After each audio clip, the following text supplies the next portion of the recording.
Existe alguma possibilidade... Está desligado. Deve estar, com certeza. Ele aprendeu, né? Rafael Melo, canal Rafa Melo. Nada, Braz, Daniel Alves deixou o São Paulo. Existe alguma possibilidade desse jogador ser contratado?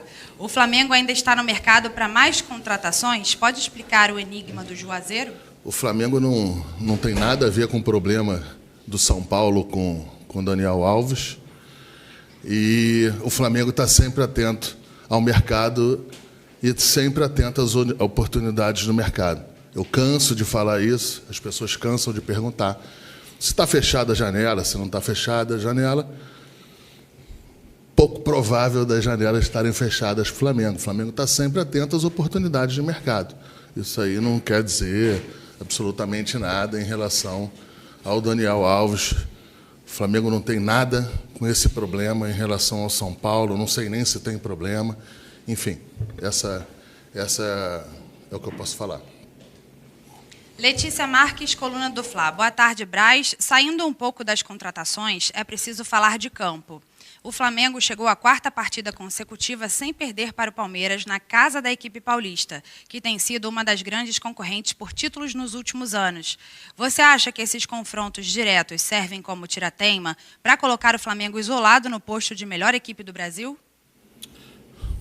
Eu acho que você sempre ganhar, ou ter oportunidade de ganhar uma equipe como o Palmeiras, é importante, deixa a gente feliz. Agora, ainda mais sabendo o tamanho tanto o tamanho, tanto quanto a qualidade da equipe do Palmeiras. Então, a gente fica feliz aí de dar bastante tempo ganhando no campo adversário, mas por isso, eu acho que é por isso, por eu saber, eu ter a consciência da dificuldade de ganhar o Palmeiras em qualquer lugar, em qualquer jogo.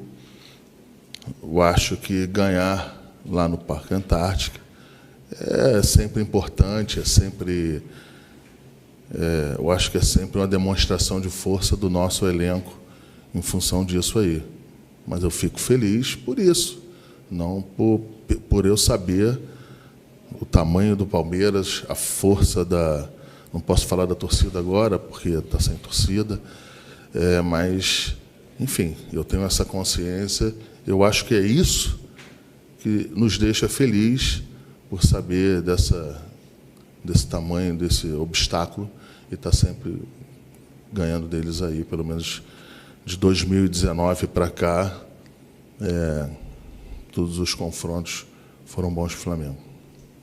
Wesley Ramon, portal Urubu Interativo. Boa tarde, Braz. Nessa janela, o Flamengo foi em busca de contratações pontuais e de nível de seleção brasileira. Podemos dizer que o Davi Luiz é a última contratação de jogadores livres ou a torcida pode esperar ainda mais? Eu não vou deixar nenhuma expectativa em relação a nenhuma contratação.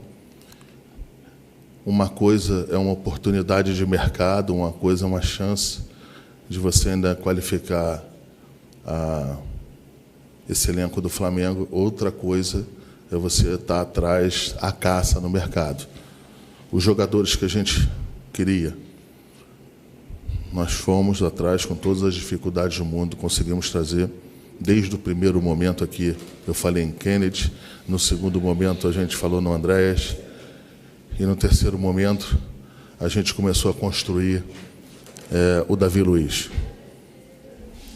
Esses três eram os três, cada um no seu momento, em que a gente entendia que qualificavam um elenco, conseguimos trazer com a força, já fiz os agradecimentos aqui possíveis aqui, e é isso. Agora vamos ver se esses três aí, se eles, de fato, qualificam o elenco no sentido da gente conseguir os resultados possíveis e os resultados desejados por nós, diretoria, e, claro, para a torcida imensa do Flamengo em todo o mundo. Mauro Santana, canal do Mauro Santana. Braz, qual a avaliação da atuação do Flamengo no mercado neste meio de ano? É muito difícil a gente fazer uma avaliação nossa, né? É muito difícil. O que eu posso falar é que, com as dificuldades em que o Flamengo tem em relação à parte financeira do que se diz na parte da perda de sócio-torcedor, do público, que é importantíssimo, do ticket, o Flamengo perdeu quase mais de 250 milhões de reais nesses 2 anos. E isso aí, é evidente que isso aí foi o grande ponto de dificuldade para a gente. Mas diferente, é até uma oportunidade para mim falar um ponto, vou aproveitar essa pergunta do Mauro, que no começo da janela tinham várias críticas que a gente só contratava com dinheiro. Mas essas críticas elas não eram, na minha avaliação, não eram, eu acho que estavam um pouquinho exacerbadas. Se você fizer uma análise, desde o primeiro jogador que a gente trouxe de nível internacional, o primeiro foi sem dinheiro também, que foi o Gabigol. O Gabigol, o Flamengo não gastou nenhum real para estar aqui em 2019.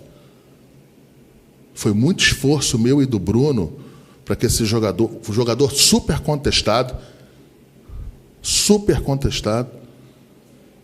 e que, para os outros, não para mim, na minha avaliação, o Gabriel iria ser isso aí que está sendo. Enfim, e também não gastamos, a gente não teve dinheiro em relação a ele. Rafinha, Felipe Luiz, assim, eu não vou seguir aqui, a gente vai ficar quieto. Thiago Maia. O Flamengo não gastou R$1.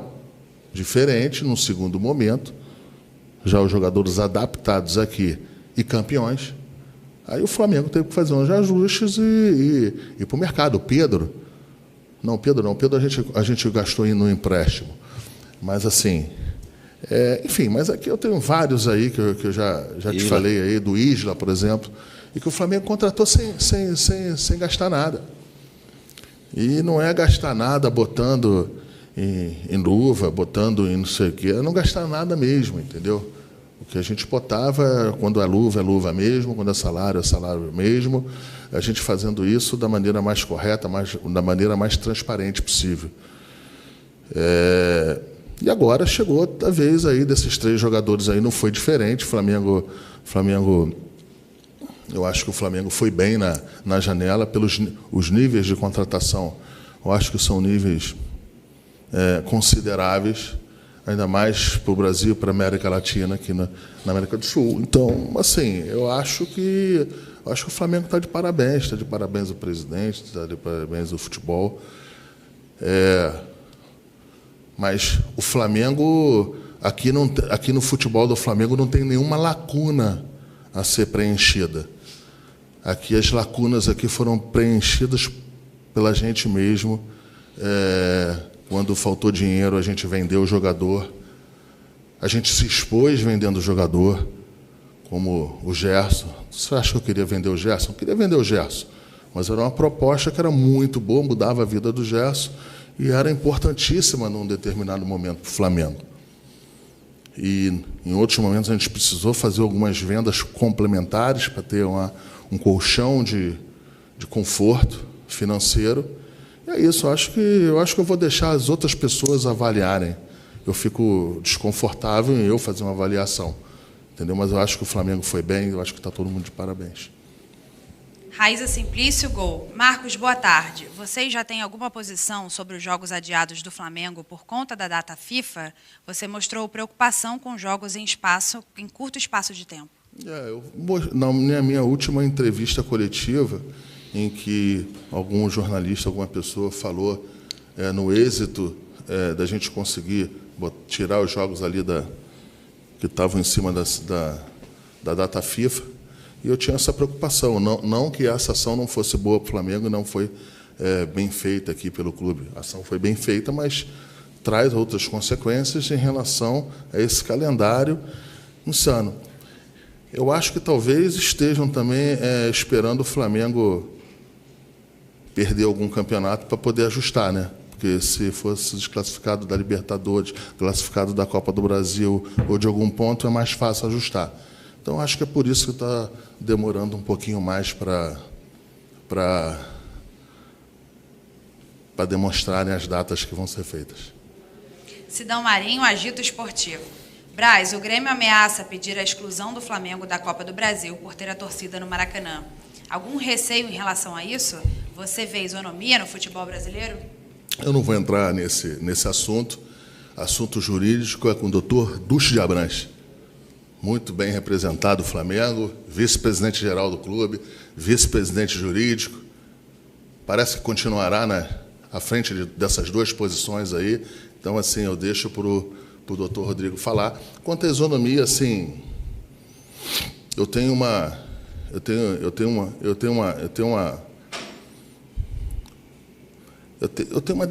por mim aí que, assim, tem alguns pontos que eu acho que é impensáveis na dificuldade que a gente tem em relação a obter recurso, a você reverter essa situação do campeonato do futebol brasileiro que está. Eu acho que é insano